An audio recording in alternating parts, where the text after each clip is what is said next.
Buenos días, soy Leonardo Guidi, analista financiero de Conectar Bursátil. Hoy es viernes 13 de marzo del 2026 y este es el resumen semanal de los mercados.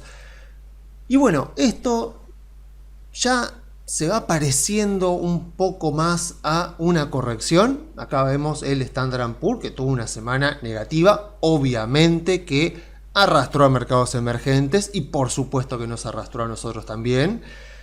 Y claro, ya si lo miramos, no sé, si lo tomamos desde el último récord histórico, y bueno, ya un 5,28 ya es algo, ya va teniendo más pinta de corrección. Y más aún si miramos el Nasdaq, porque obviamente que las tecnológicas han sido mucho más golpeadas que otros sectores. Y bueno, más o menos el último récord histórico, vamos a tomarlo de acá, que es más concreto. Bueno, ahí ya estamos en 6,79, ahí ya tiene también bastante más pinta de corrección. Y bueno, a ver, todos ya sabemos bien cuáles son las causas. Creo que por varias semanas el tema de la inteligencia artificial parece que va a pasar a un segundo plano.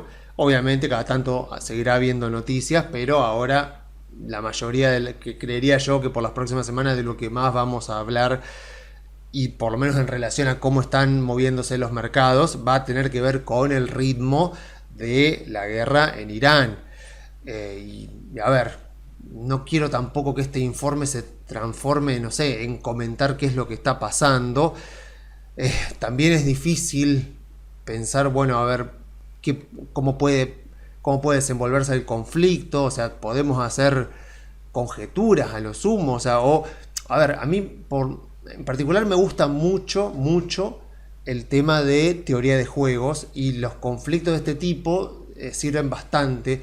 La teoría de juegos sirve bastante para entender este conflicto. De hecho, en YouTube hay un profesor que cada vez se está volviendo más conocido. Hay un profesor chino-canadiense, me parece que es, que tiene un canal de YouTube que se llama Predictive History.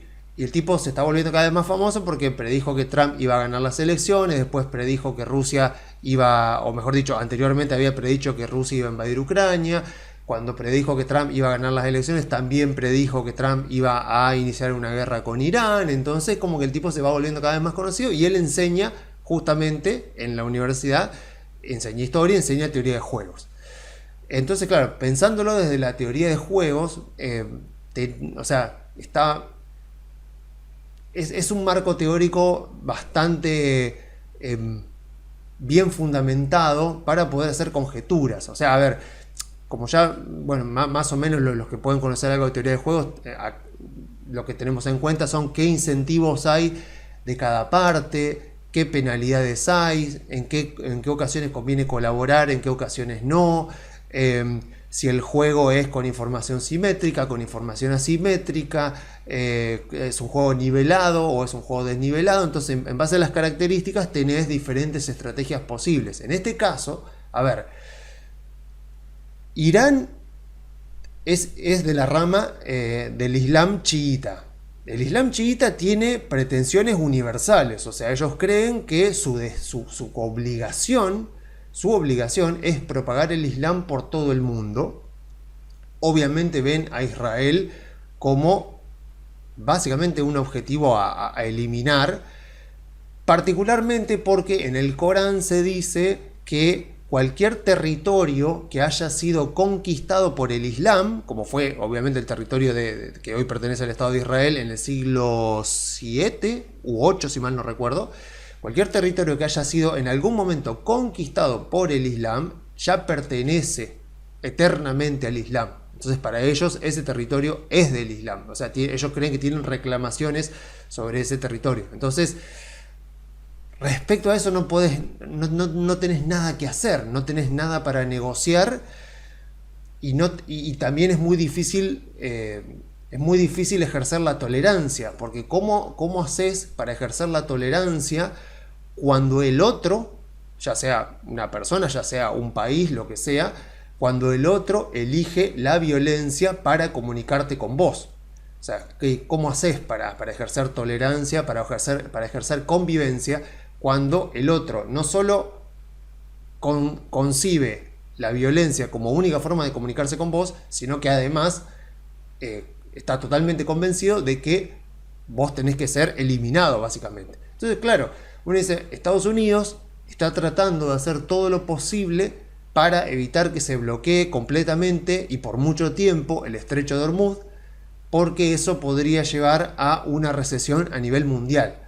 El tema es que Israel, teniendo en cuenta que para ellos es un problema existencial, o sea, su existencia está en juego, si Irán llega a poder desarrollar una bomba nuclear, está claro que la va a usar contra Israel, o sea, es muy probable que la use.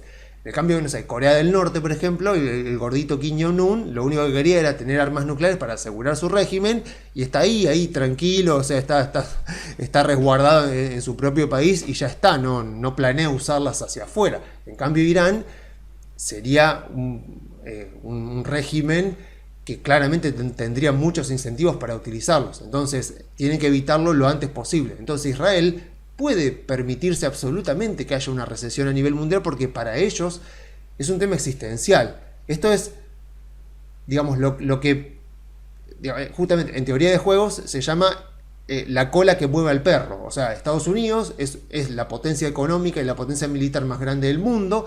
Israel es una potencia militar, pero por supuesto mucho más chiquita que Estados Unidos, pero la agenda de Israel se está imponiendo un poco también a la agenda de Estados Unidos. O sea, Estados Unidos no quiere que...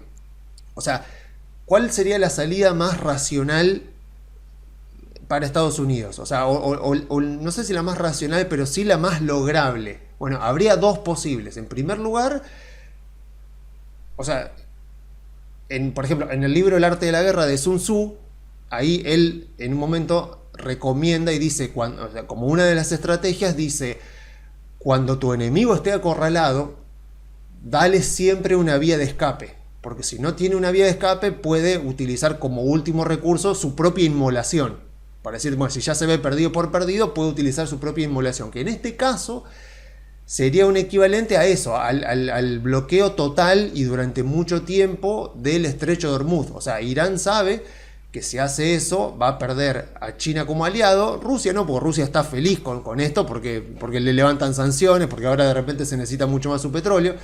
Pero China, que el 50% de su petróleo pasa por el estrecho de Hormuz, o sea, es probable, o sea, y tiene bastante riesgo de entrar en recesión. Entonces Irán podría perder al único socio comercial que le queda y que puede darse el lujo de ser un socio comercial de Irán, porque es China, es un gigante y todo el mundo lo necesita, y nadie puede darse el lujo de sancionar a China, porque las sanciones de represalia que podría ejercer China con cualquier país que lo sancione podrían llegar a ser terribles para la economía de ese país, incluso para Estados Unidos. Entonces ningún país puede darse el lujo de sancionar a China, por lo tanto China se puede dar el lujo de comerciar con Irán. Pero claro, si Irán bloquea completamente el estrecho de Hormuz, China tiene bastante riesgo de entrar en recesión. Entonces, justamente el hecho de darle una vía de escape, y es lo que parece que Trump está queriendo comunicar con la idea de decir, bueno, queremos hablar con el régimen, queremos hablar con alguien. El tema es que Israel los elimina uno atrás de otro. Supuestamente ahora el sucesor del Ayatollah Jamenei, que era su hijo, supuestamente ya también ha sido eliminado. Entonces es como que Israel tiene su propia agenda. Estados Unidos dice, a ver, o sea, o mismo, justamente como se explica en teoría de juegos, o sea, vos tenés que darle una salida. ¿Qué sería una salida? Bueno, permitir que alguna parte del régimen iraní sobreviva y utilizarlos a ellos como estabilizadores de la situación del país, y de tal manera de que ellos más o menos se mantengan, garantizarles su supervivencia y, bueno, acordar por supuesto el fin del programa nuclear y bueno, se le podrían eliminar sanciones. Bueno, es como que Trump está buscando eso, pero Israel tiene una agenda diferente y por eso, o sea, Israel podría estar llevando adelante agendas así destructivas de seguir eliminando a la cúpula gobernante, a los que manejan el régimen iraní, y eso obstaculiza las posibilidades de que eventualmente se llegue a una resolución, y por lo tanto el conflicto podría llegar a prolongarse. Trump dijo que iba a resolverlo en un mes, también dijo que iba a resolver en un día el conflicto de Ucrania con Rusia, y acá estamos.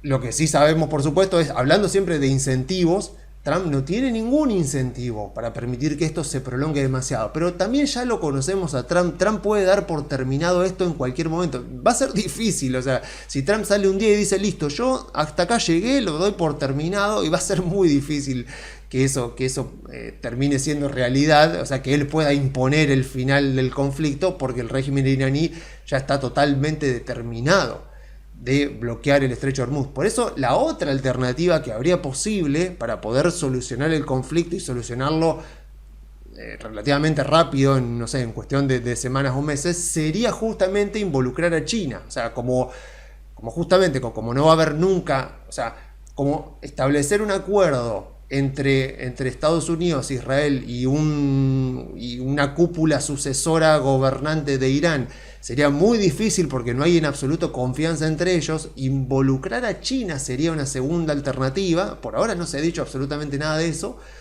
porque China, al ser el único socio comercial y muy interesado en que no se bloquee nunca el estrecho de Hormuz, por las repercusiones que eso tendría en su economía, China podría actuar como de garante, pero o sea, como de garante de decir, bueno, China puede comerciar petróleo con Irán de manera abierta, puede establecer las condiciones que China quiera, por supuesto ventajosas, con un precio más barato, lo que sea, darle, no sé, garantías a China de que puede comerciar con Irán, y obviamente va a ejercer una posición dominante a condición de que China garantice de que nunca se bloquee el estrecho de Hormuz, no sé, algo así.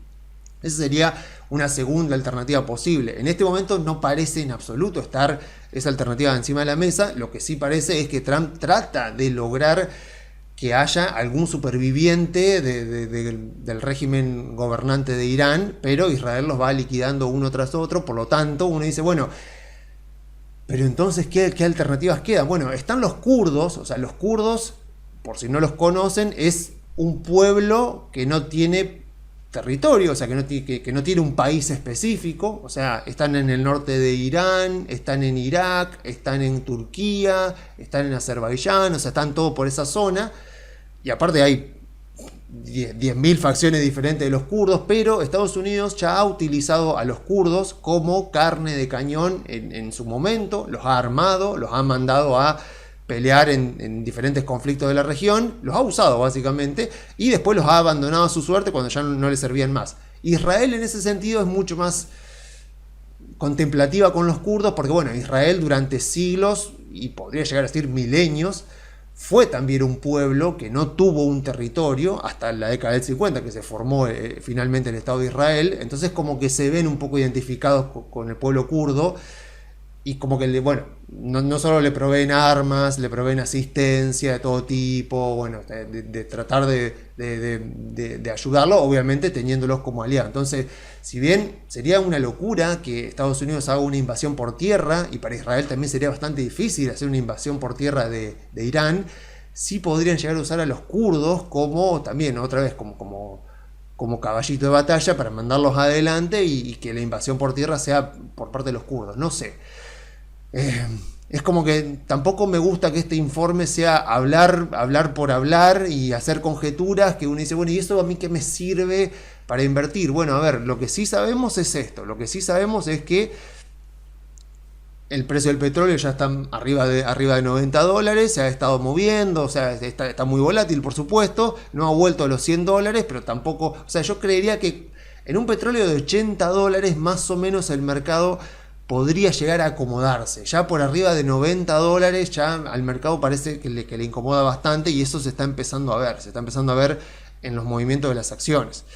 Entonces, a ver, si sigue la incertidumbre, claramente esto va a continuar. Obviamente yo vengo esperando corrección desde septiembre más o menos. Bueno, finalmente parecería que acá estamos, y ya han aparecido oportunidades. Hoy vamos a ver la evaluación de Mercado Libre, pero bueno, ya sabemos que Microsoft es una empresa en 405, no sé cuánto cerró hoy, yo decía en 405, es una empresa, bueno, está en 395, Meta lo mismo, o sea, porque claro, o sea, todo baja junto, y la incertidumbre, sobre todo la incertidumbre respecto a la IA, o sea, es como que el mercado respecto a la IA está muy sensible, muy sensible, y cualquier información, o sea, no sé, todo lo que es Anthropic con Claude, las herramientas que se están utilizando están generando eso, mucho miedo, o sea, la típica, ¿no? O sea, que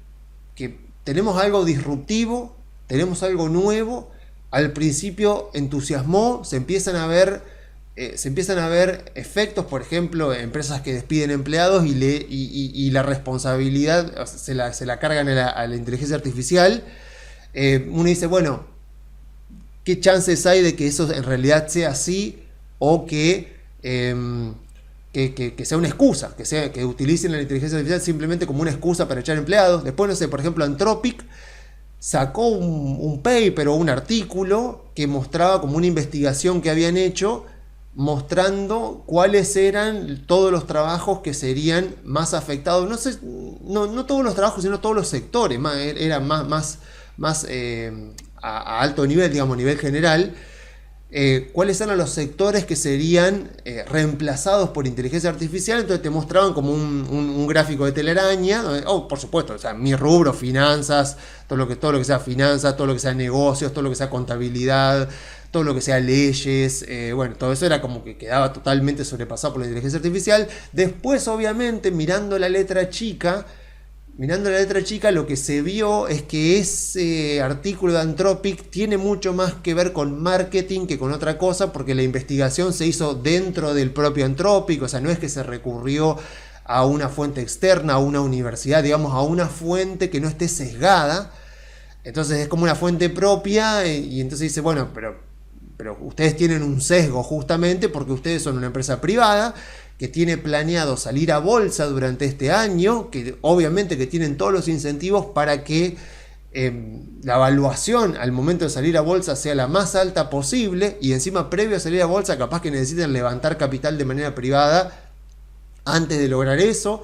Entonces, mucho de lo que se dice sobre inteligencia artificial y sobre lo que la inteligencia artificial va a poder hacer, ojo con eso, porque cuando uno va y mira la fuente a ver de dónde sacan la información, tiene mucho más pinta de movida de marketing que realmente una investigación que haya seguido bien un método exhaustivo o sea, que justifique por qué. Porque uno dice, bueno, a ver, sí, el periodismo, o sea, escribir notas que cuenten los hechos, eso lo puede hacer la inteligencia artificial. Ahora, artículos de análisis y todo, sí, también lo puede hacer la inteligencia artificial, pero hay como ya hay un grado de profundidad y de creatividad al que todavía no ha llegado la inteligencia artificial, y todavía todas las inteligencias artificiales tienen un componente de alucinación que no se lo pueden sacar. O sea, el propio CEO de Nvidia había dicho que ya para este momento había, no sé, las inteligencias artificiales de Anthropic, por ejemplo, que ya no sufrían de alucinaciones, o sea, de que te empiezan a decir cualquier cosa. O sea, cuando vos preguntás y repreguntás y repreguntás y repreguntás, es como que estresás el algoritmo, digamos, y empieza a alucinar. Bueno, eso todavía existe. Entonces es como que estamos en ese contexto, en este momento de muy alta incertidumbre, porque nadie sabe. Es como estar en el año 2000, es como estar en el 99, en el 2000, en el momento donde Internet todavía está apenas arrancando y no sabes para qué lado va a disparar. O sea, en el año 2000 nadie pudo haber predicho las redes sociales, nadie predijo el streaming, digamos, nadie predijo TikTok, los videos cortos, nadie, o sea, nadie pudo predecir para qué lado iba a ir Internet. Bueno, ahora con la inteligencia artificial pasa lo mismo a una escala mucho mayor, porque la inteligencia artificial ahora sí que tiene el potencial de reemplazar al ser humano en muchas actividades. Entonces, tenemos que entender esto también, que no solo el último trimestre fue un trimestre donde los balances fueron mal recibidos a pesar de ser buenos balances, sino que en lo sucesivo de este año,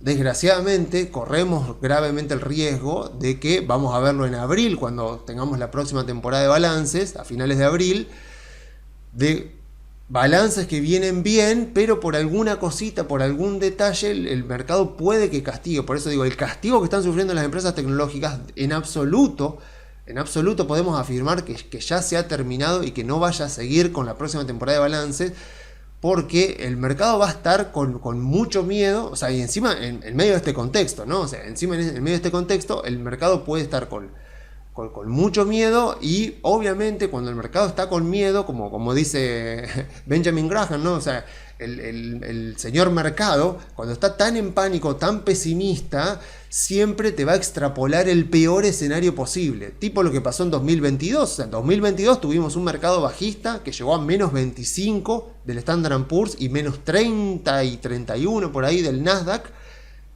y no hubo recesión.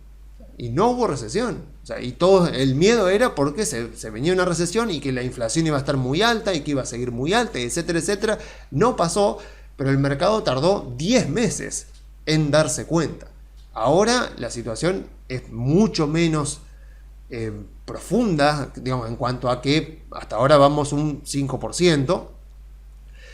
Pero bueno, o sea, la incertidumbre sigue siendo muy alta, porque encima eso, sobre llovido mojado, encima que estaba la incertidumbre con la inteligencia artificial, ahora tenemos la parte geopolítica y con riesgo de que se cierre el estrecho de Hormuz y que terminemos teniendo una recesión posiblemente a nivel mundial. Así que digo, ya tenemos empresas que son oportunidades de compra. Tenemos a Microsoft, tenemos a Meta. Bueno, yo a Mercado Libre la he venido mencionando muchas veces, así que bueno, hoy vamos a ver la evaluación, pero a nadie debería sorprenderle mucho el resultado que va a tener esa evaluación. Así que estamos arrancando ya a ver un movimiento bastante más parecido a una corrección. Ya hay oportunidades, pero debo decir que es bastante probable que lo que hoy son oportunidades de compra sigan siéndolo de aquí en adelante, o incluso sean mejores oportunidades, porque parados hoy decimos, bueno, mirando hacia adelante, ¿qué pensamos? ¿Que el conflicto con Irán se va a solucionar? Bueno, vamos a ver qué hace Trump, a ver, para solucionarlo, pero en absoluto yo me creo que lo va a terminar dentro de 2 o 3 semanas, va a continuar. Y el riesgo va a estar siempre latente. Vamos a ver, o sea, si Estados Unidos logra garantizar, a pesar de que el conflicto siga abierto, que el estrecho de Hormuz sigue abierto y que pueden seguir los barcos transitando por ahí, pasa lo mismo que con la guerra en Ucrania. Tenés un mes, tenés 2 meses de incertidumbre, y después ya el mercado se acomoda y el mundo, digamos, los agentes económicos ya aceptan el nuevo status quo, el mundo se adapta y ya está, y ya se sigue. En el mientras tanto, bueno, justo estamos acá donde no sabemos cuál va a ser el próximo status quo. Le han preguntado a Trump, por ejemplo, si Irán va a mantener su integridad territorial después de este conflicto. Obviamente Trump le dice, eso no te lo puedo decir, no lo sé, pero probablemente no. Entonces es como que estamos en un momento de mucha incertidumbre. En este momento de mucha incertidumbre uno dice, bueno, a ver, tenemos oportunidades, pero la verdad que al mismo tiempo, seguimos hablando de incentivos, tenemos incentivos para esperar. A ver, uno me dice, che, voy a comprar ahora, compro Mercado Libre, compro Microsoft, compro Meta ahora. Yo le digo, sí, buenísimo, o sea, son empresas que están subvaluadas, pero estamos en un contexto donde nada me indica que estemos en el final de esta, que por ahora sería toma de ganancia. Capaz que en el Nasdaq ya se parece un poquito más a una corrección. Así que la persona que me dice, mira, ¿sabes qué? Voy a esperar un poquito, voy a, no sé, a comprarme una LECAP, voy a hacer algo de corto plazo a la espera de ver si esto baja un poco más, tampoco lo vería tan mal.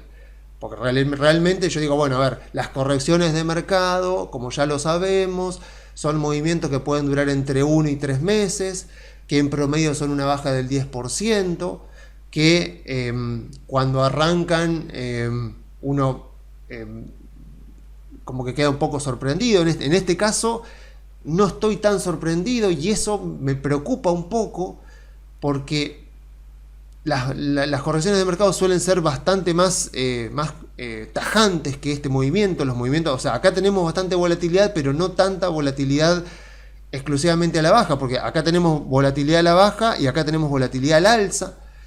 Entonces, digamos, si esto sigue hacia abajo, digo, bueno, esto tiene mucha pinta de ser corrección de mercado. Entonces, una vez que ya confirmamos que estamos en corrección de mercado, decimos, bueno, a ver, mira, una vez que estamos en corrección de mercado, decimos, listo, vamos a suponer, digamos, ya a estos valores podemos estar un poco ya convencidos de que lo más probable es que esto va a seguir un poco más para abajo. Entonces decimos, ok, espero al índice en el menos 10 y empiezo a comprar cuando esté en menos 9 y pico, ya cerquita del menos 10.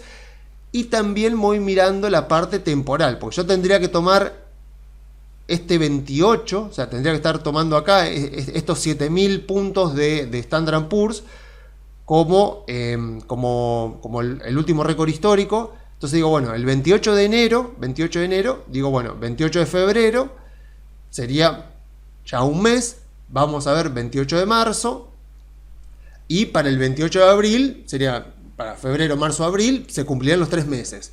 Si para el 28 de abril esto no ha tocado, o sea, esto no ha revertido, ahí nos empezamos a preocupar. Falta mucho, afortunadamente, todavía tenemos más de un mes, pero iremos viendo. Yo, en todo caso, si alguien me dice, mira, voy a esperar a ver si esto baja el Standard & Poor's a menos 10 y por lo tanto, capaz que hay oportunidades en bancos, capaz que hay mejores oportunidades en todas las empresas, yo lo vería bien, porque ya tiene más pinta de corrección.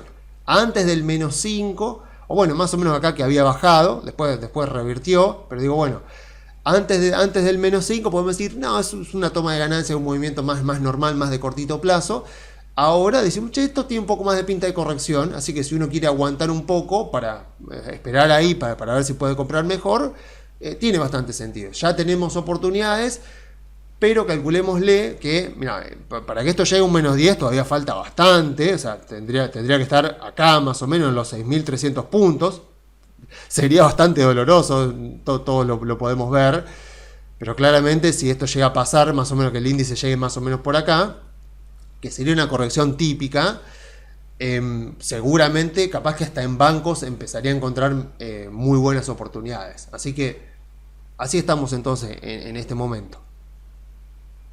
Y bien, con esto entonces termino la parte de Estados Unidos y vamos a ver brevemente Argentina, aunque obviamente tampoco voy a decir nada muy diferente, aunque lo cierto es que, como vemos, tuvimos una semana ahí un poco mejor que Estados Unidos. Supongo yo que estará más ligada también al tema del petróleo. Es cierto que Vista Oil, Vista Oil es una de las más favorecidas, o sea, acá es cuando, si bien es cierto que nos movemos principalmente en base a la coyuntura internacional, cuando los fundamentos propios son tan potentes, un petróleo a $94, bueno, Vista ha llegado a los 64, ahí $65.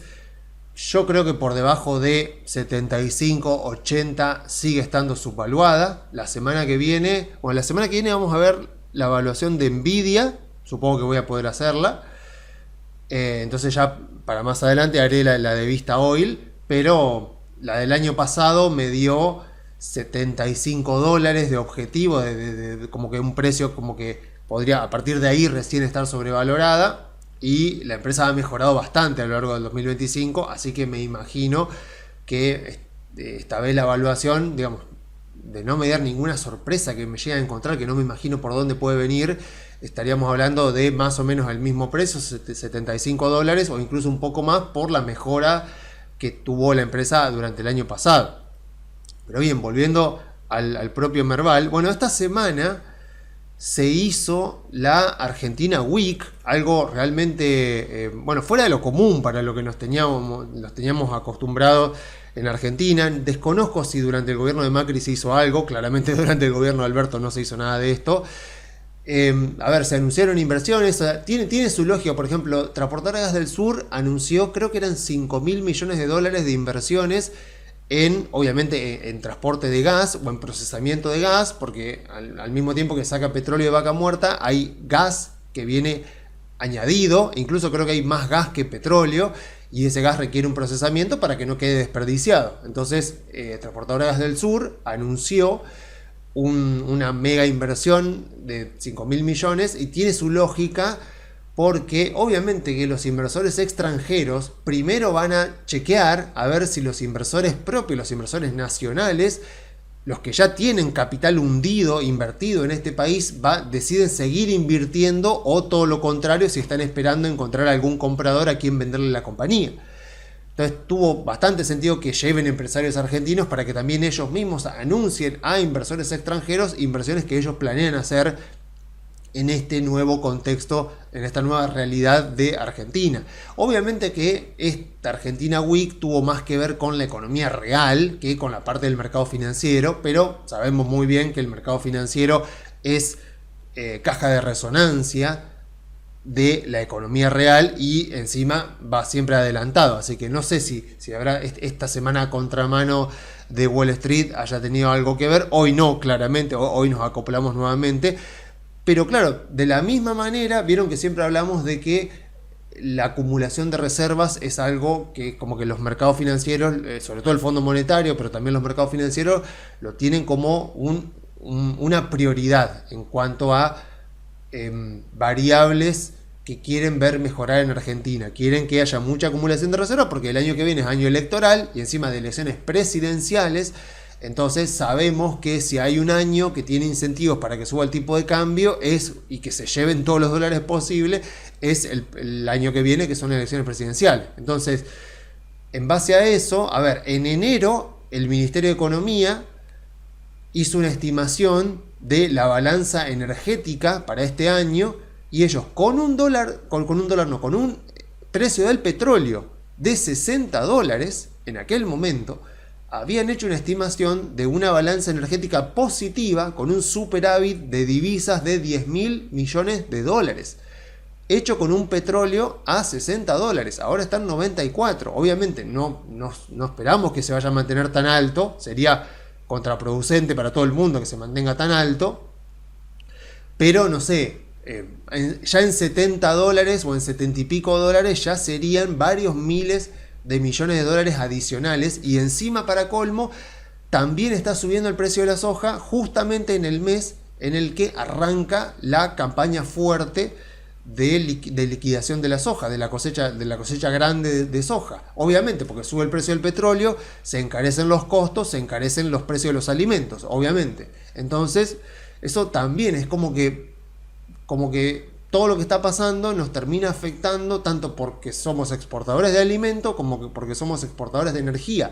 Eso debería, por eso Milei tuvo como una frase ahí en medio de su discurso que le dijo a Bausili, el presidente del Banco Central, que se prepare porque le van a salir dólares hasta por las orejas. No sé si era adecuado decir ese tipo de frases, porque son frases que en la historia argentina, frases de ese estilo han envejecido mal, ¿no? O sea, me imagino que esta vez puede que sea diferente, pero no era necesario. Pero bueno, como que diciendo, porque justamente le dijo que se prepare porque le van a salir dólares por las orejas y que tenga mucho cuidado en lo que hace para esterilizar, porque obviamente el Banco Central tiene que emitir pesos para comprar las reservas, y esos pesos después tiene que ver qué hace, si los deja en el mercado dando vueltas, o sea, si hay demanda de pesos, eso no se traslada a inflación, pero si no hay demanda de pesos puede trasladarse a inflación, y ya sabemos que la inflación de esta semana volvió a dar 2,9, y clarísimo que el objetivo de Milei de inflación cero para agosto no se va a cumplir, pero me imagino que pensando en el año electoral va a querer sí o sí que la inflación durante el año electoral arranque con 0, lo más posible. No sé si va a llegar a diciembre de este año, porque bueno, todas las experiencias de, no sé, incluso justamente esta semana que fue Milei a la asunción de Piñera en Chile, justamente creo que fue un ministro, bueno, alguien del gobierno de Chile que había comentado que a ellos también les llevó un año bajar la inflación de 140 a 40 anual, y que después llevarla a un dígito anual llevó como 5 años o más de 5 años, una cosa así. O sea, siempre los regímenes de alta inflación, de hiperinflación, de mega inflación, como quieran llamarle, tienen esta dinámica donde al principio baja muy fuerte y después ese último tramo tarda mucho más. Entonces Milei ahí cometió un error al fijar esas expectativas. O sea, la inflación cero para agosto fue como el segundo semestre de Macri. La diferencia es que entre la expectativa que generó Macri y la realidad que terminó generando hubo un abismo de distancia, y en el caso de Milei, entre la expectativa que generó y la realidad que termina ocurriendo, o sea, ya la distancia no es tan grave, y la gente al mismo tiempo pondera las cosas buenas que se han hecho. Entonces, a ver, digamos, todas noticias positivas que mejoran el fundamento, o sea, mejoran los fundamentos, o sea, mejora la probabilidad de acumulación de reservas, Aún así, bueno, el riesgo país se sigue manteniendo alto. Arrancó la semana bastante alto en 583, después bajó y ahora subió de vuelta. O sea, no me gusta tanto andar mirando así tan de corto plazo cómo se mueve el riesgo país, pero bueno, es una de las variables más importantes, la que más va a determinar el movimiento de nuestras acciones, excepto en casos así como puede ser Vista, donde el fundamento propio es muy potente, entonces bueno, sí o sí se va a mover un poco con eso. Pero como lo decía la semana pasada, digo, bueno, tenemos que aceptar que seguimos siendo un país muy marginal, que si Estados Unidos entra en corrección de mercado y esto que vimos anteriormente sigue, nos va a arrastrar, pero que al mismo tiempo los fundamentos propios del país siguen mejorando y por lo tanto, si uno, por más frustrado, por más mal que se sienta por estar comprado en acciones argentinas, y lo digo yo que tengo gran parte de mi portafolio invertido en acciones argentinas, si uno, por más que pase todo lo que pase, uno ve que los fundamentos van mejorando, que la macroeconomía, que la parte de la solvencia financiera, o sea, Argentina tiene los dos problemas, ¿no? O sea, carece de solvencia financiera, que es la posibilidad de honrar tus deudas de largo plazo, que eso se logra con, o sea, en realidad la acumulación de reservas sirve para los dos, pero Argentina también carece o está de a poco recuperando la liquidez. La liquidez es la capacidad de pagar tus compromisos a corto plazo. Entonces Argentina tenía como los dos problemas directamente a falta de uno, y como que bueno, de a poco se va solucionando. Ya el propio Ministerio de Economía ha logrado ir roleando deuda, ha logrado emitir deuda en dólares, entonces como y siempre mirando al vencimiento de mediados de año. O sea, acá estamos hablando principalmente de liquidez. Para solvencia está lo que sea la acumulación de reservas y principalmente la posibilidad de que baje lo suficiente el riesgo país para ya sí poder rolear deuda, pero no con el AO27, un bono a un año, sino un bono por lo menos a 5 años, como hace cualquier país normal. Eso ya sería una mejora. O sea, nos vamos a dar cuenta que mejora la solvencia de Argentina cuando el Ministerio de Economía sea capaz de emitir algún bono a 5 años, por ejemplo. Ahora, un bono a un año lo que hace es mejorarte la liquidez financiera. O sea, te da dólares para poder pagar los compromisos de corto plazo.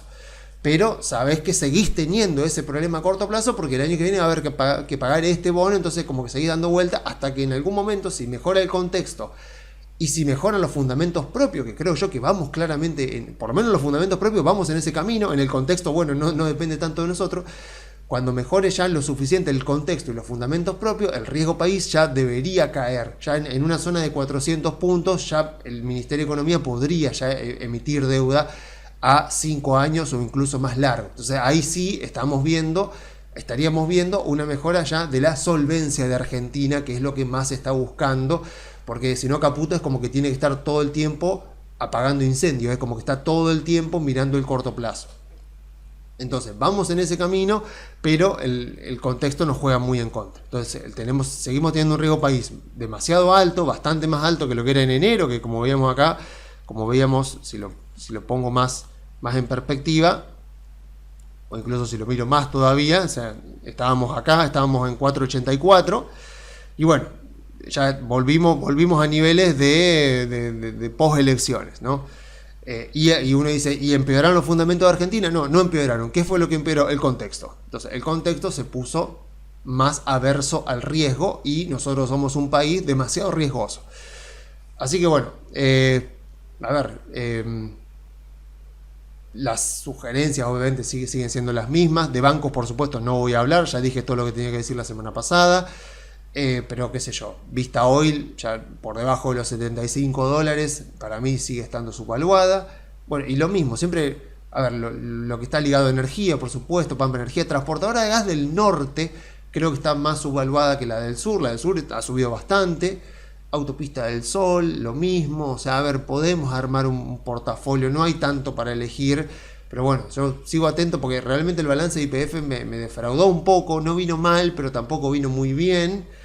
Aún así, está claro, nuevamente, ¿no? O sea, si el contexto mejora, si el riesgo país baja, todo va a subir. Todas las acciones van a subir porque es una mejora de contexto. No es una mejora puntual del fundamento de una compañía. Pues ya lo sabemos siempre que evaluamos una compañía, obviamente miramos sus fundamentos, miramos su flujo de caja, miramos sus márgenes operativos, miramos sus ventajas competitivas, pero esa compañía está metida dentro de un contexto. Eso lo vemos muchas veces con el costo de capital, pero también hay otros factores que no son tan cuantificables. En el caso de Argentina, por ejemplo, lo vemos cuantificado en el riesgo país, o sea, como porque nuevamente, o sea, el propio libro de McKinsey, bueno, ahora lo vamos a ver un poco en la evaluación de Mercado Libre, que nos muestra de que no deberíamos trasladar el riesgo país de manera directa a la evaluación de una empresa, pero sea lo que sea, cuando el contexto empeora, las evaluaciones caen, cuando el contexto se vuelve más optimista, los inversores están más dispuestos a asumir riesgos, y por lo tanto ahí es donde vemos, por ejemplo, la mejora de múltiplos, donde las empresas, donde los mismos inversores empiezan a pagar precios más altos por las mismas compañías que capaz que hace un mes no pagaban tanto o no estaban dispuestos a convalidar ciertos precios. A medida que la incertidumbre del contexto baja y el apetito por el riesgo de los inversores sube, están más dispuestos a pagar valuaciones más altas de las compañías, y eso es lo que se denomina cuando mejoran los múltiplos. Bueno, eso puede pasar en Argentina. Estamos justamente en un contexto donde está pasando exactamente lo contrario, o sea, los fundamentos más o menos están ahí, los fundamentos del contexto mejoran, pero la aversión al riesgo de los inversores ha aumentado. Así que uno que tiene acción en Argentina tiene que entender que esto es así, que uno invierte siempre metido dentro de un contexto. Si el contexto te juega en contra, por más bien que le vaya a tu empresa, lo más probable es que sea arrastrada.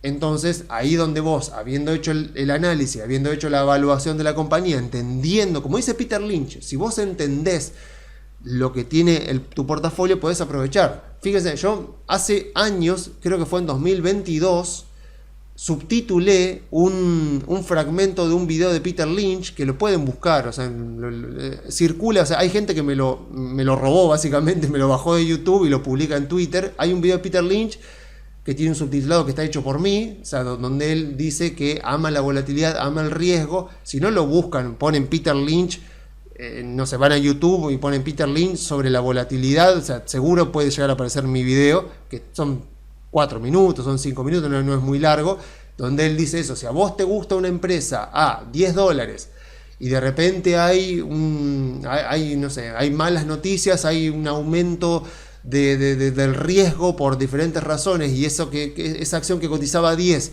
se va a 7, bueno, si te gustaba a 10 más te va a gustar a 7, porque es la misma compañía. Bueno, acá es lo mismo, ¿no? O sea, las compañías, ya hemos visto balance, o sea, las compañías, hay algunas que dejan bastante que desear, otras no, otras que están mucho mejor, pero que por lo menos van mejorando los fundamentos.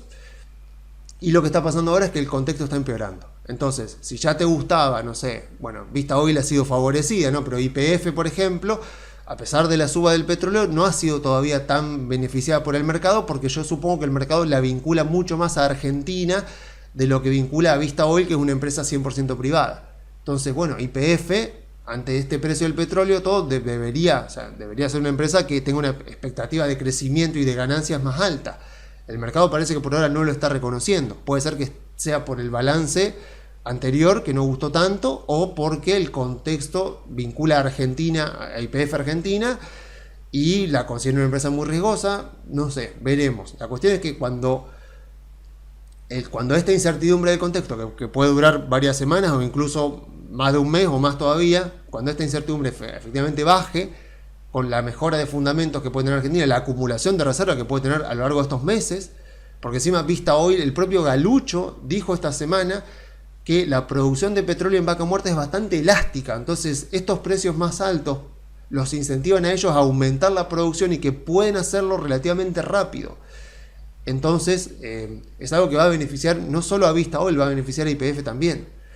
Así que en el momento en que baje la incertidumbre, podemos encontrarnos con Argentina, con el Banco Central, con más reservas todavía, y con empresas que tienen mejores fundamentos y que por lo tanto deberían rebotar fuerte. Cuando Estados Unidos termine esta toma de ganancias o corrección, deberían subir junto con Estados Unidos y subir mucho más, y el riesgo país debería bajar y debería continuar bajando a medida que la incertidumbre vaya estabilizándose.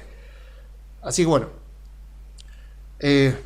lo dejo acá por el lado de Argentina. Y antes de pasar a la evaluación de Mercado Libre, voy a pasar brevemente por la evaluación de Bradesco, porque la semana pasada, bueno, se habrán visto el informe de la semana pasada con la evaluación de Bradesco. Es como que en el mismo momento que estaba haciendo la evaluación, yo me daba cuenta que algo raro había. Después yo puse una aclaración abajo, porque como que me quedó dando vueltas. Y como que al sábado, al día siguiente, como que me puse a ver y encontré qué era lo que estaba pasando. Y era que en realidad había un error en la evaluación. O sea, esta es la evaluación correcta. Si ustedes se acuerdan, la semana pasada, acá el precio sobre valor del libro me daba 0,6.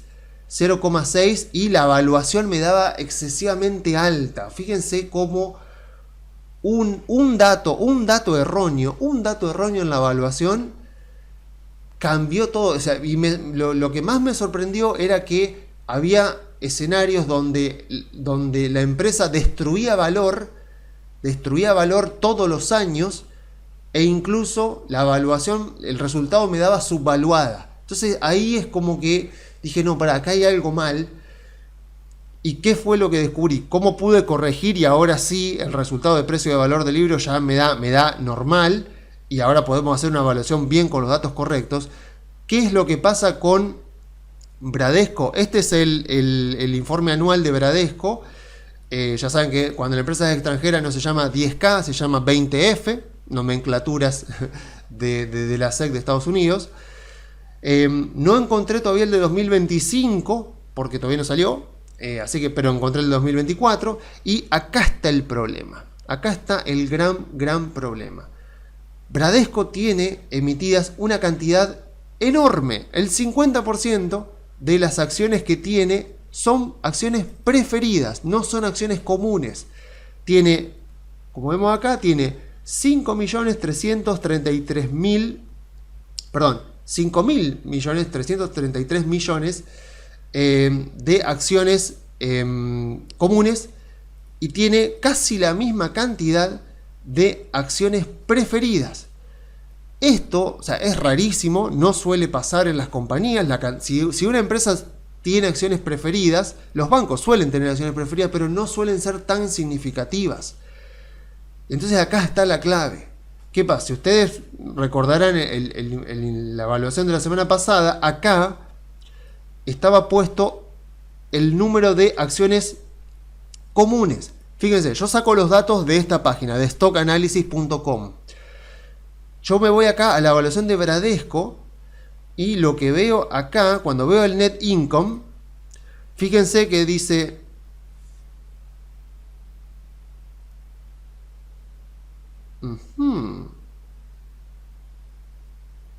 bueno, lo han modificado.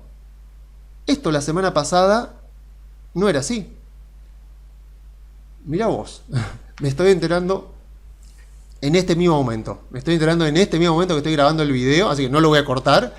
Pero me estoy enterando de que lo han modificado. Se ve que le han avisado. Se ve que le han avisado, porque la semana pasada esto estaba en 5.000 y pico. Mirá vos, bueno, me estoy enterando mientras vengo grabando este video.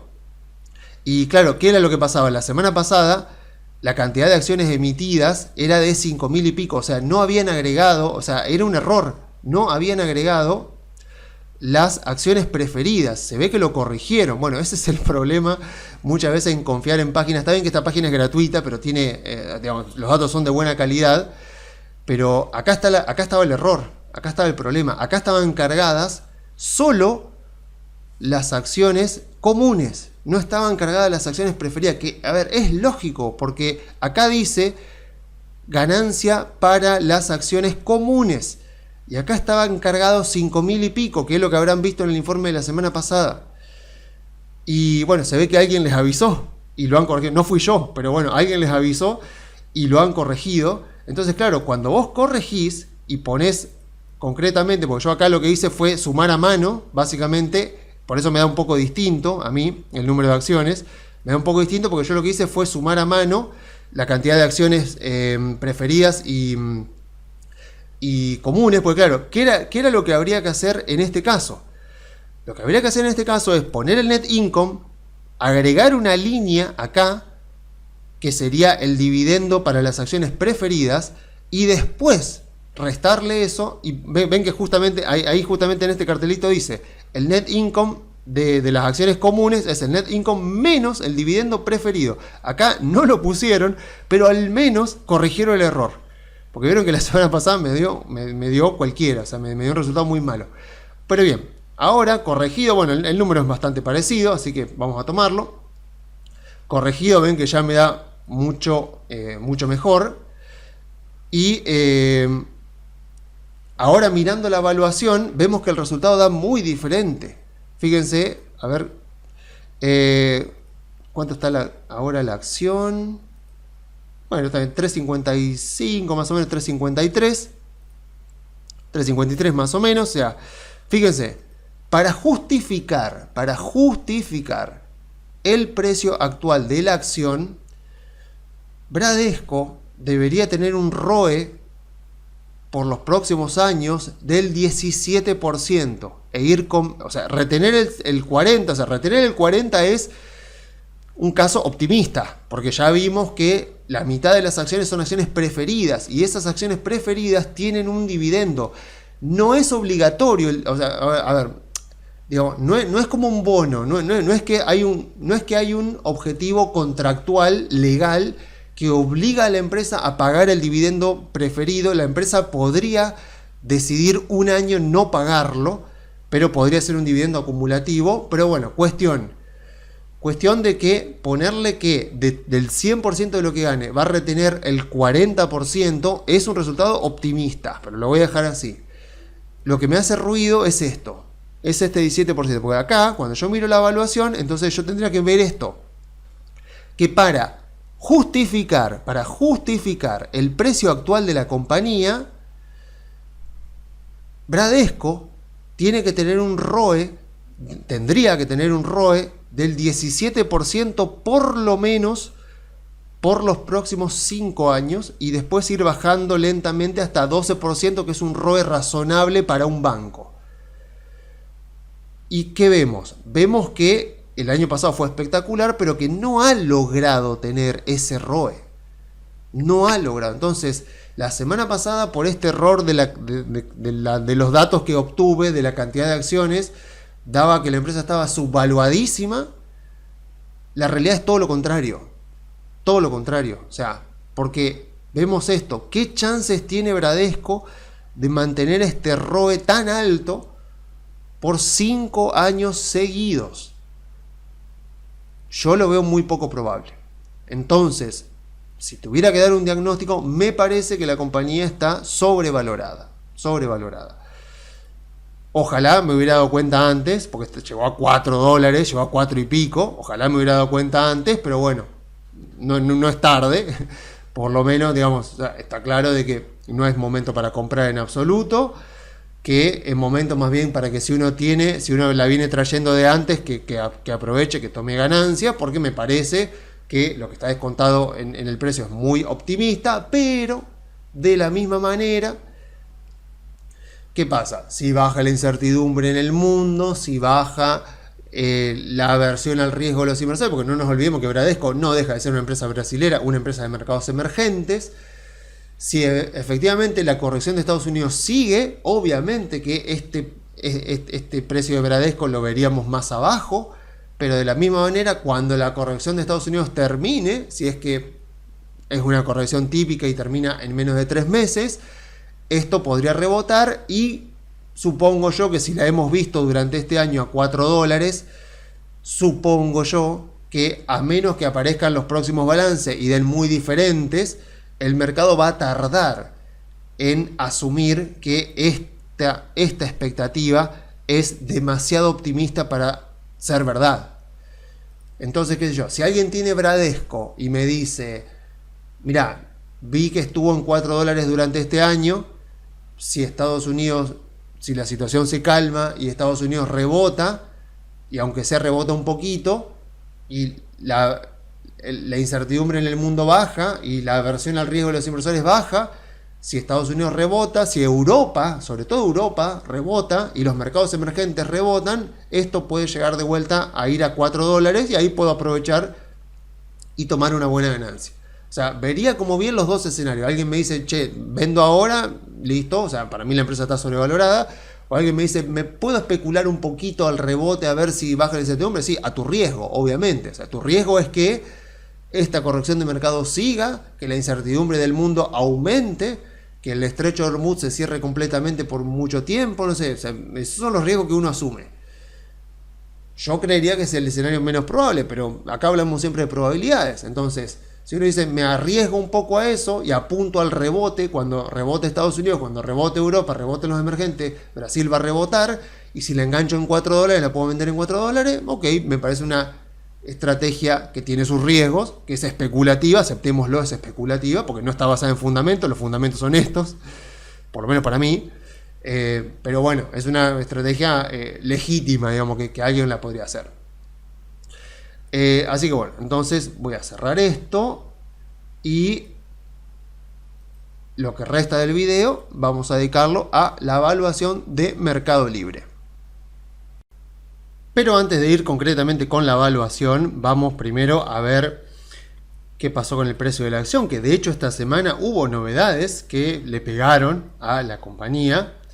Vemos que tuvimos un jueves también ahí complicado, donde había cerrado a 1767, por ahí más o menos, y llegó a caer 7% en el día, después cerró más o menos en menos 5, hoy estuvo ahí dando vueltas.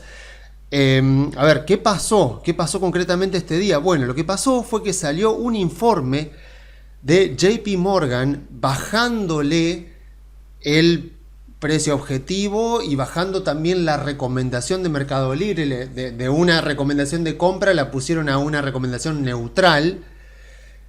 Y claro, obviamente es el banco más grande del mundo, JP Morgan. Obviamente lo que salga ahí en cuanto a recomendación es mirado y es tenido muy en cuenta y es utilizado por el mercado.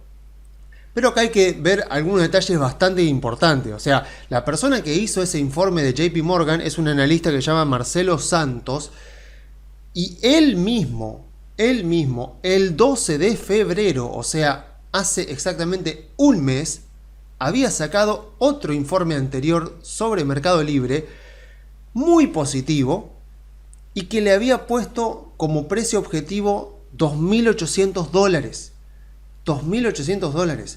En un mes se dio vuelta completamente. Eso ya te muestra un poco la seriedad. Será JP Morgan, todo lo que quieran, pero ¿qué seriedad hay? De un informe, un analista que es un informe el 12 de febrero, dice precio objetivo, la empresa va a crecer, va a mantener márgenes, el precio objetivo es $2.800. Un mes después, 12 de marzo, saca un informe hablando totalmente lo opuesto. Aún así le baja el precio objetivo a 2100, o sea que estamos hablando que 2100 incluso sería un 20 y pico %, porque no es que dijo la empresa vale 1400, no, dijo 2100, aún así el mercado lo tomó bastante mal. Y a ver, también hay que reconocer, a ver, es poco serio, es muy poco profesional, muy poco serio, que de un mes para el otro cambien completamente la recomendación, encima siendo JP Morgan, o sea que el mercado tiene muy en cuenta cada información que sale de ahí. Pero hay que reconocer que los argumentos que da o sea, tienen que ser tenidos en cuenta, porque los argumentos que da para bajar la calificación y bajar el precio objetivo es que Shopee, esta empresa que en un momento se mencionó acá en Argentina también, como que iba a estar como con Shein, digamos, porque Shopee es otra empresa china, subsidiaria de una empresa más grande que se llama Sea Limited, y que bueno, a ver, es una empresa china, con lo cual tiene acceso a capital ilimitado, tiene capacidad de operar a pérdida o con prácticamente cero margen de rentabilidad, ofrecer envíos gratis, ofrecer precios más convenientes, todo lo que quieran por un tiempo muy, muy, muy prolongado. Típica competencia china, típica forma de competir que tienen los chinos. Entonces, en base a que está creciendo en market share y está realmente sintiéndose la competencia con Shopee, que está obligando justamente al propio Mercado Libre a bajar sus márgenes, entonces está en la lista, baja la calificación. Pero a ver, hay que tener varias cosas en cuenta Además de que no es profesional cambiar de un mes para el otro.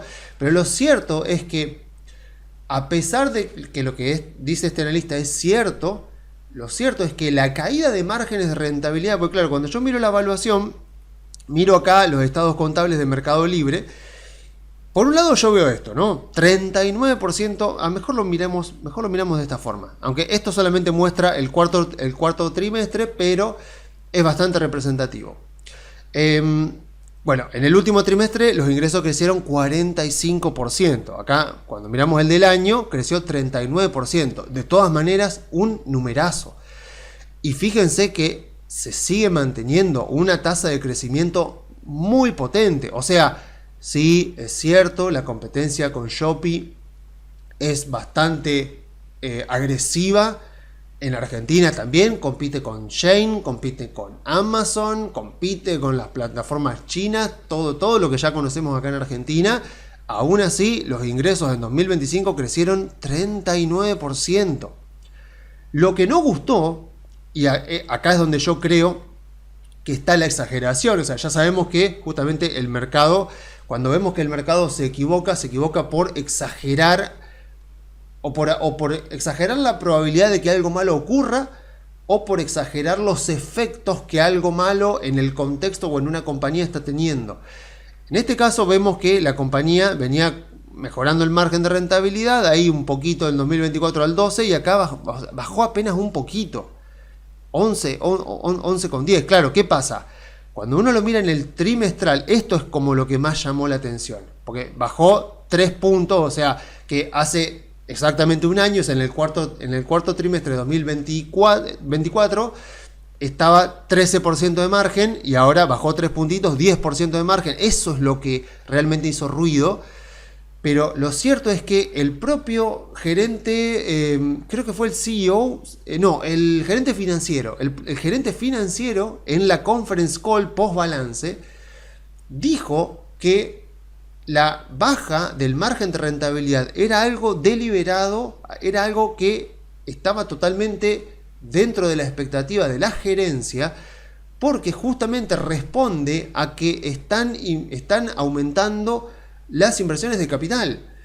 En este caso, no por las mismas razones por las cuales, porque uno mira a Amazon y dice, bueno, Mercado Libre tiene un modelo de negocio en muchos aspectos similar al de Amazon. El tema es que el aumento de las ganancias de las inversiones de capital de Amazon fue principalmente por inversión en infraestructura de inteligencia artificial. En el caso de Mercado Libre no es así. Concretamente, o sea, estuve ahí como viendo un poco las estimaciones y lo que marcan es que lo que van a invertir durante este año, bueno, tiran estimaciones como entre 1.500 millones de dólares y 2.500 millones de dólares. No se dice por cuánto tiempo va a ser, o sea que puede ser una inversión reiterada durante varios años, con lo cual tampoco hay previsibilidad concreta de cuándo van a volver a mejorar los márgenes de rentabilidad. El tema es que yo creo que aún si los márgenes de rentabilidad tipo 10% u 11% se mantienen por 5 años, la empresa me sigue dando muy subvaluada. Es impresionante la miopía del mercado, lo a corto plazo que mira el mercado, que si te tomás el trabajo de poner los números, lo que ves es que incluso en esos casos la empresa sigue estando muy subvaluada. Porque encima, a ver, ¿en qué ha invertido Mercado Libre a lo largo de 2025? Y que aparte, si miramos por acá, si vamos a la parte del estado de flujo de fondos, vemos que las inversiones de capital, a ver si las encuentro por acá, el CAPEX fueron 1.300, en este caso 1.343 millones de dólares, que bueno, como yo siempre lo comento, siempre en mis valuaciones yo capitalizo, como si fuera también una inversión, la inversión en investigación y desarrollo. Con lo cual estos 1.343 millones de dólares, que se nota como ya venía acá un aumento y acá da un salto grande, entonces claramente se nota el aumento de la inversión. Y si vamos a la parte de inversiones en investigación y desarrollo, acá también vemos un poquito ahí menos cantidad, pero vemos la tendencia cómo va creciendo. En el caso de la investigación y desarrollo parecería más en línea con el desarrollo de una compañía de este estilo, que está creciendo a este ritmo. En el caso de la inversión de capital se nota claramente un salto. ¿Y en qué está invirtiendo concretamente? Bueno, principalmente está invirtiendo en logística. El año pasado abrieron 16 centros nuevos de almacenamiento y de logística, uno de esos en China. O sea, porque claro, con esto de la apertura de Argentina, hay mucha compra internacional que se hace a través de Mercado Libre, así que construyeron un centro de distribución y logística en China. Después habrán construido 15 más en Latinoamérica. Después, donde están invirtiendo mucho y muy fuerte es en toda esta parte de fintech. Acá está concretamente metida toda la inversión. O sea que no estamos hablando de inteligencia artificial. Obvio que también están invirtiendo en inteligencia artificial, pero por ahora es algo bastante más marginal.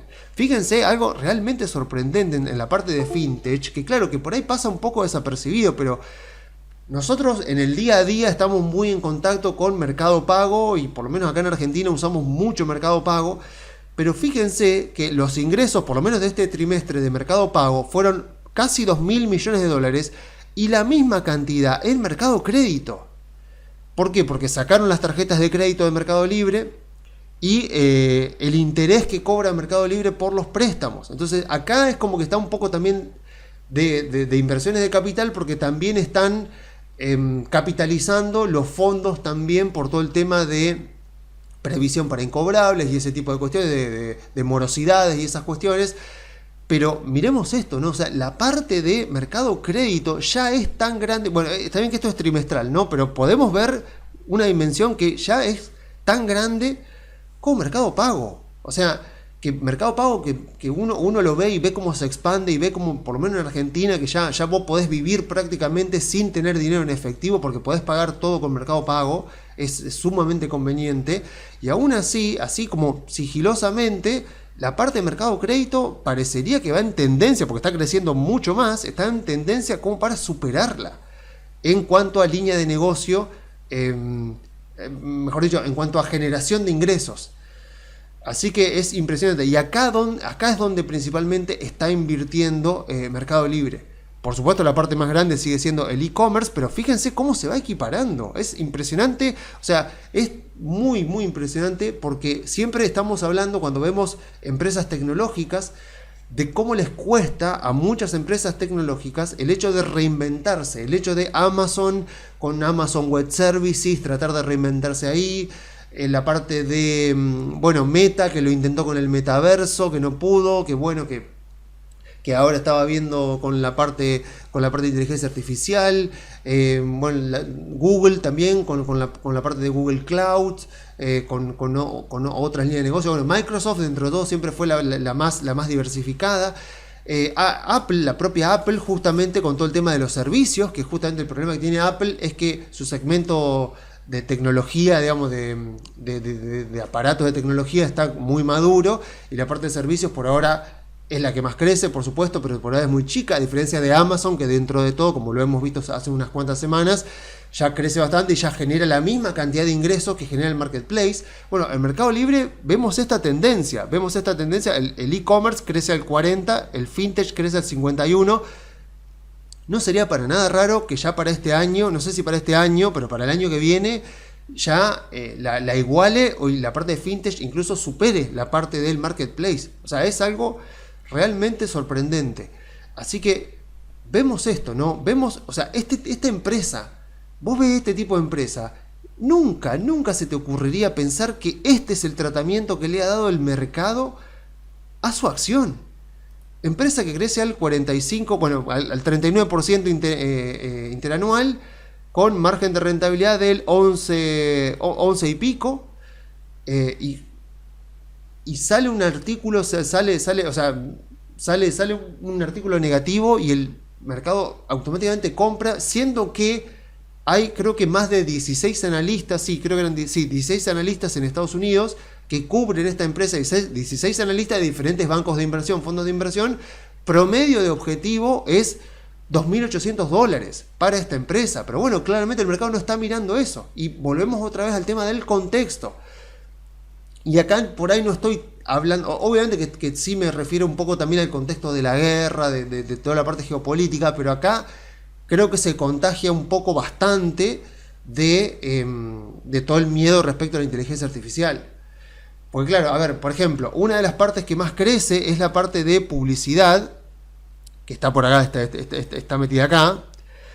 Entonces, claro, mucha gente dice, mirá, la parte de publicidad puede verse completamente perjudicada si las inteligencias artificiales evolucionan lo suficiente para que vos le puedas decir a ChatGPT, a Claude, a Gemini, a cualquiera, vos le decís, mirá, metete a Mercado Libre y comprame tal cosa, priorizá menor precio, priorizá envío gratis, priorizá rapidez con que me vaya el producto, no sé, cualquier cosa, y la inteligencia artificial sola se mete en Mercado Libre, hace la compra y te gestiona todo.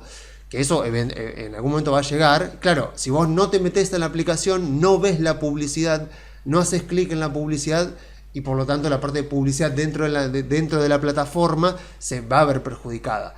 Pero a ver, acá estamos viendo otras fuentes de ingresos que bueno, que como mostraba el informe de JP Morgan, muchos dicen no, porque la parte de mercado pago puede verse también perjudicada por Shopee. Bueno, a ver, no dan demasiados detalles, pero la cuestión es que básicamente la conclusión que sale del informe de JP Morgan es que esta baja de márgenes de rentabilidad va a continuar durante varios años. ¿Y cuál es la cuestión? De que yo acá en mi evaluación asumí eso.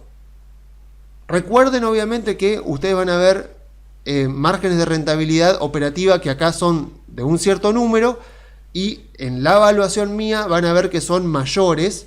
Ven que acá este 11,1% se transforma en un 13,4%, este 12 y pico se transforma en un 16 y pico, y eso es justamente porque yo capitalizo la investigación y desarrollo. Entonces, acá yo tendría que haber puesto un ítem de gasto que sea investigación y desarrollo, y como lo marca acá, ese ítem de gasto debería haber sido de 2.229 millones de dólares. En lugar de eso, lo que se hace es capitalizar estos 2.269 millones, se capitalizan, y lo único que aparece en el estado de resultados son estos 1.621 millones de amortización, como si fuera un activo. Entonces, esta diferencia, en lugar de que yo acá ponga un ítem de gasto que diga investigación y desarrollo por 2.269, lo que aparece simplemente es, en lugar de esto, aparece este ítem de depreciación que acumula estos 1.621 millones más estas amortizaciones que aparecen acá en el estado de flujo de fondos. Estos 809, si yo sumo la amortización de la investigación y desarrollo más estos 809, me da este ítem que está acá. Claro, este ítem igual es menor al gasto en investigación y desarrollo, con lo cual, al haber un menor gasto computado acá, el margen de rentabilidad operativa me aumenta. Entonces, por eso es que van a ver algo superior.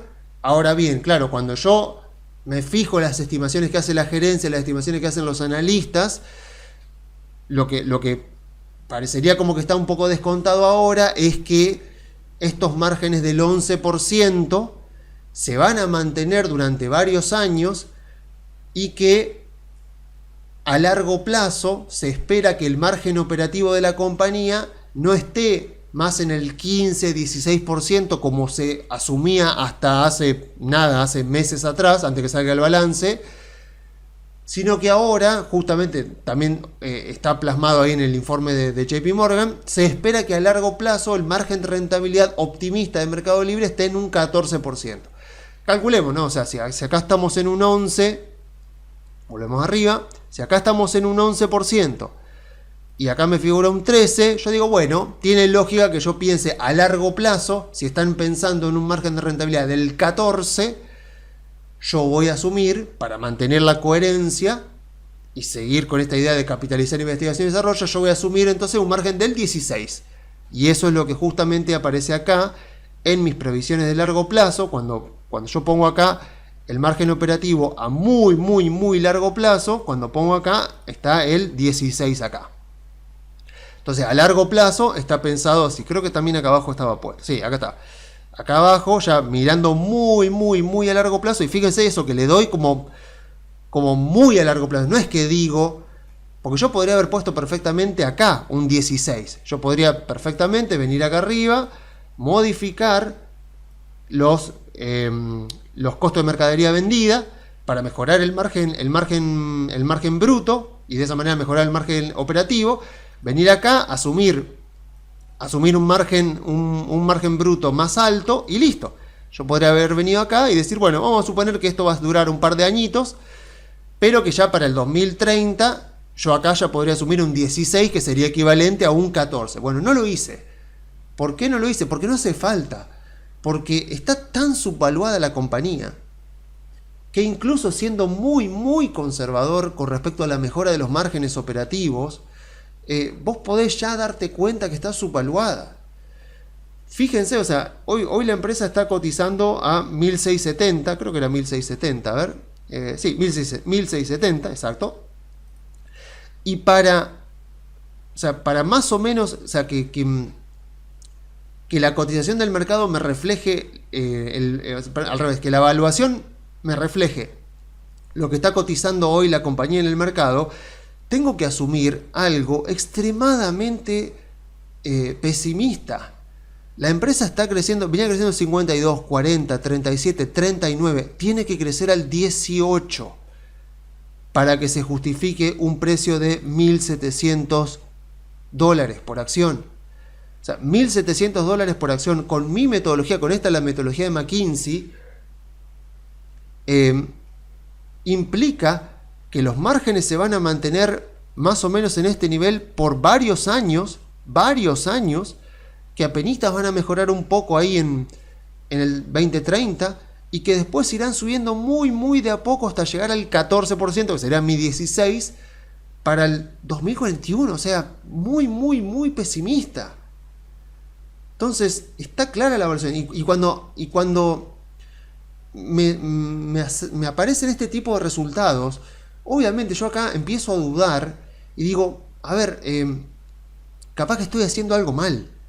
Porque después miro la productividad y digo, capaz que estoy asumiendo, porque claro, cuando bajo a ver el tema del CAPEX, porque acá está la clave, ¿no? O sea, de que la empresa decían que iban a invertir entre 1.500 y 2.500. Claro, lo que pasa es que esa inversión nunca me aclaran si es bruta de depreciación o neta de depreciación. Yo supongo que es bruta de depreciación, porque ya de depreciación hay bastante. Entonces, que me digan 1.500, bueno, el año pasado las depreciaciones fueron 1.430, entonces es como que si me decís voy a invertir 1.500 para Mercado Libre, es como poco. Está bien, es cierto que acá está metida la investigación y desarrollo, entonces me distorsiona un poco. Pero yo lo tengo en cuenta, digo, bueno, yo teniendo en cuenta esto, pues claro, cuando yo miro y me dicen vamos a invertir 1.500 millones, cuando yo vengo acá, bueno, las depreciaciones fueron solamente 800 millones. En el caso de Mercado Libre, la parte de investigación y desarrollo, cuando yo miro las depreciaciones, yo miro esto que serían depreciaciones de bienes de uso, claro, es una empresa tecnológica, no tiene tanto bien de uso. Las depreciaciones son poquitas, entonces por eso es que cobran tanta relevancia lo que sería la investigación y desarrollo, porque esto sí que es una inversión mucho más en línea con el modelo de negocio de la compañía. Entonces, concretamente, cuando yo miro las inversiones, bueno, a ver, yo estoy asumiendo acá estoy asumiendo que la compañía va a invertir 3.681 millones entre bienes de uso y entre investigación y desarrollo, que digamos es más de lo que viene invirtiendo actualmente. O sea que no estoy siendo conservador con las inversiones, porque claro, un error que a veces mucha gente, sobre todo principiante, comete cuando evalúa una compañía, es que en muchos casos asumen un crecimiento que no está respaldado por las inversiones que está realizando la compañía. No sé, una empresa industrial o algo, o una empresa como esta, lo que sea, uno dice las ventas van a crecer a un 40%, y capaz que la compañía para hacer crecer tanto las ventas tiene que construir centros de logística, y capaz que vos estás asumiendo que las inversiones de capital no van a ser tan altas. Entonces es como que estás estás empujando para arriba la evaluación de la compañía porque estás asumiendo que los ingresos van a crecer sin demasiadas inversiones. Entonces, siempre que haces crecer los ingresos, tenés que ver que sean coherentes con las inversiones que se están realizando. Este es uno de los principales errores que marca Damodaran en sus libros. Siempre cuando ustedes vean a Damodaran hacer una lista de los típicos errores que se cometen en evaluaciones de empresas, siempre va a estar este error de asumir un crecimiento de los ingresos, un crecimiento de las ganancias, sin ponerle el respaldo de las inversiones de capital que tiene que hacer la compañía. Bueno, en este caso creo yo que es realista lo que yo asumo, porque ya de por sí estoy asumiendo que van a invertir más de lo que invirtieron el año pasado, que ya de por sí fue bastante. O sea, estuvimos viendo acá cuánto invirtió la compañía el año pasado en inversiones de capital, 1.343 millones. Entonces, acá estamos asumiendo que va a invertirse más, que la empresa va a aumentar las inversiones, o sea, mínimo 1.500 millones, aunque podría llegar a ser incluso 2.000 millones. Entonces, hay un respaldo de cuántas inversiones van a hacerse. Y como les decía, yo cuando veo esto, porque digo, bueno, a ver, entonces, ¿qué pasaría? Yo no digo que voy a asumir que la empresa va a crecer al 35%, porque estaría bastante cerca de cómo crece hoy, y como vemos, la empresa viene bajando el crecimiento. O sea, si yo miro, bueno, claramente se nota, aunque durante el último año, digamos que durante los últimos 3 años se mantuvo bastante estable el crecimiento, encima en un valor muy alto. Pero vamos a asumir algo bastante conservador, tipo un 25%. 25% para lo que es esta compañía es conservador. ¿A dónde se me va la evaluación en ese caso? Bueno, se me va a 2.700, 2.770, o sea, bastante en línea con lo que los analistas están diciendo. Eso implica un 66% de suba. 66% de suba. Si hay una empresa que pinta estar subvaluada, es esta. Y como les digo, cuando encuentro este tipo de casos, bueno, a ver, no me llama la atención encontrar este tipo de casos cuando la empresa ha venido haciendo esto. Está claro que si yo miro el último récord histórico y miro esto, 36% de caída, 35% de caída. A ver, no me llama la atención encontrar subvaluación en una empresa que desde mediados del año pasado viene así. Pero de todas maneras siempre vos tenés que dudar, porque siempre podés estar equivocado, siempre pudiste haberle errado en un número. O sea, lo que me pasó la semana pasada con Bradesco, o sea, poner mal el número de las acciones, chau, o sea, te equivocaste. Encima justo el año pasado hizo, o sea, no, bueno, estaba pensando en otra compañía, estaba pensando en Netflix, justamente porque estaba pensando en Netflix, que el año pasado hizo un split. Y ¿por qué de repente empecé a hablar de Netflix?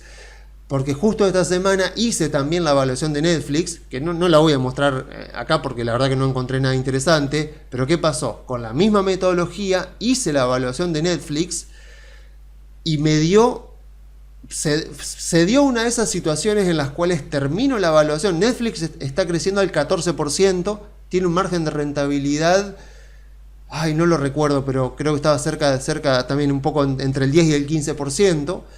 Y si yo asumía que la empresa seguía creciendo al 14% y mantenía el margen de rentabilidad, me daba exacto el precio actual de la empresa en el mercado, que es $95. O sea, se me dio uno de esos casos. O sea, venía medio dubitativo con la evaluación de Mercado Libre, hice la evaluación de Netflix y asumiendo una continuidad, asumiendo que Netflix seguiría creciendo al 14% como está creciendo, que asumo que va a mantener el margen, asumo que las inversiones van a ser más o menos parejas, o sea, más o menos en base a lo establecido, me dio exactamente $95. Y es el precio que hoy tiene la empresa en el mercado. Entonces digo, bueno, por un lado digo, ok, listo, la empresa está muy bien valuada por el mercado en este momento. El año pasado fue asquerosa la sobrevaluación que tenía la compañía, estaba carísima. Ahora este precio sí tiene sentido. Está bien, uno dice, la verdad que no considero que sea tiempo perdido, porque digo, bueno, por lo menos es información. Por lo menos sé que si llega a caer, no sé, a 70, la voy a considerar subvaluada a Netflix. Pero por otro lado, aparte me valida la metodología, porque digo, bueno, pero ves que cuando asumís la continuidad, asumís cosas racionales, ves que te da, o sea, cuando el mercado está siendo racional con una compañía, vos usás esta metodología y te da muy parecido al precio actual de la acción. En este caso da todo lo contrario. Entonces está claro de que el mercado la está castigando de una manera extremadamente exagerada. Así que, a ver, no sé, yo puedo asumir, para mí 2.800, no sé, si yo asumo un 26% de crecimiento, eso ya me daría más 2.900. Yo creo que a 2.800, 2.900, yo decía, por debajo de $3.000 Mercado Libre está subvaluada. Bueno, yo creo que 2.800 sería un precio interesante si alguien quiere tomar ganancia en ese precio. Si compra ahora y toma ganancia, estamos hablando de 70% o más de ganancia. Y recién arriba de 3.000 consideraría que está cara, pero imagínense qué chances tenemos de que Mercado Libre esté en 3.000 hasta dentro de un año cuando yo vuelva a hacer la evaluación. No es algo de lo que realmente me esté preocupando en este momento.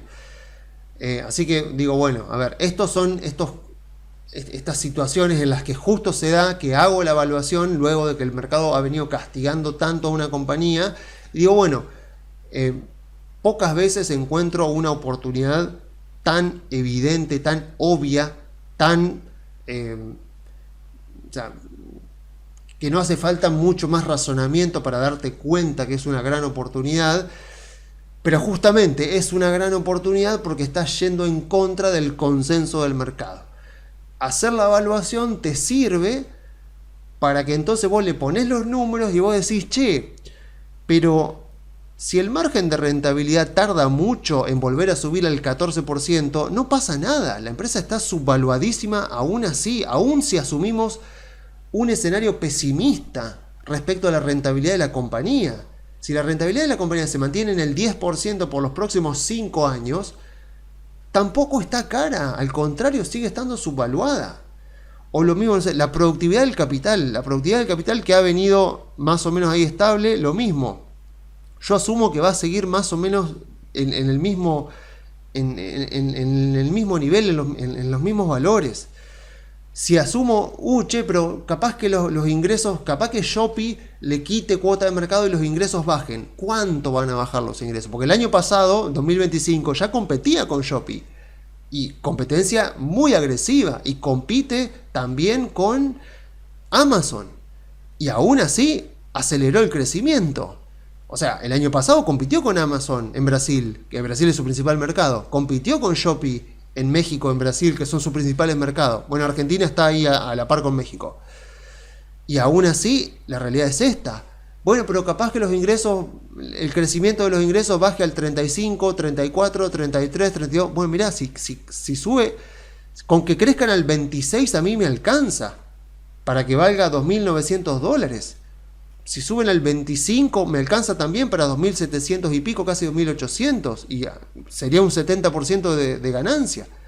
Entonces, ponerle números a la evaluación de la compañía te sirve para esto, porque está claro que no sabemos cuál va a ser el piso, no sabemos cuándo, si Estados Unidos sigue en corrección y si la incertidumbre de la guerra sigue aumentando.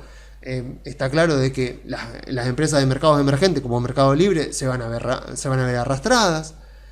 Entonces puede seguir cayendo, pero al menos con esta información uno puede invertir muy confiado y sobre todo estar tranquilo en las bajas, porque claramente lo que sí vamos a necesitar al invertir en Mercado Libre es paciencia. Porque yo me acuerdo de la evaluación que yo hice el año pasado y más o menos el resultado que me dio fue el mismo. Fue $2.700 por ahí. Y bueno, vemos cómo fue el rendimiento de Mercado Libre durante el año pasado. Fue nada. Fue ahí, o sea, fue ahí, o sea, ahora estamos casi igual. Estamos ahí en 16, está bien, más o menos en línea con el Standard & Poor's, siendo una empresa bastante más volátil. O sea que, digamos, sí, me rindió más o menos como el Standard & Poor's, pero no me compensó por el riesgo. No me agregó valor, digamos, o sea, el rendimiento ajustado por riesgo de Mercado Libre fue menor al del índice. Entonces sí, más o menos el rendimiento fue el mismo, pero asumiendo un mayor riesgo. Entonces como que no me compensa. O sea, no me compensó por el riesgo que asumí. Por el riesgo que asumí debería haberme recompensado con más rendimiento. y ahora encima volvió a los mismos valores de principio de 2025. Entonces, si hay algo que vamos a necesitar es paciencia, pero la evaluación está completamente a nuestro favor y comprando estos valores y manteniendo lo que haya que mantener y haciéndole un seguimiento, todo, pero incluso en casos bastante conservadores y pesimistas, incluso esta empresa aparenta estar subvaluada.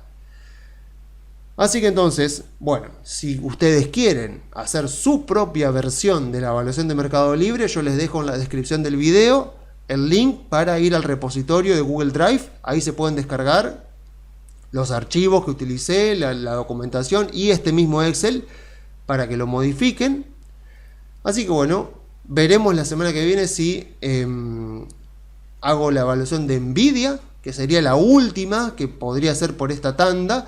Después ya descansaría durante un tiempo. Voy a seguir haciendo evaluaciones. Necesito hacer la de Vista, necesito hacer la de Walmart, necesito hacer la de Visa, de la tarjeta de crédito, capaz que la de Mastercard también, la de Ferrari. Tengo varias por hacer, pero no las voy a publicar. Ya fueron demasiadas evaluaciones todas las semanas. Así que cerraríamos la semana que viene con la de Nvidia, si es que llego a hacerla. Así que muchas gracias por haber llegado hasta acá. Si se quieren comunicar, pueden enviar un WhatsApp al número que figura en la descripción del video. Si quieren enviar un mensaje más largo, pueden enviar un mail a info@conectarbursátil.com.ar. Si quieren buscarme en redes sociales, mi usuario en X, en Twitter, es @leonardogalt, Galt. Así que bueno, nos vemos en una semana. Chau, chau.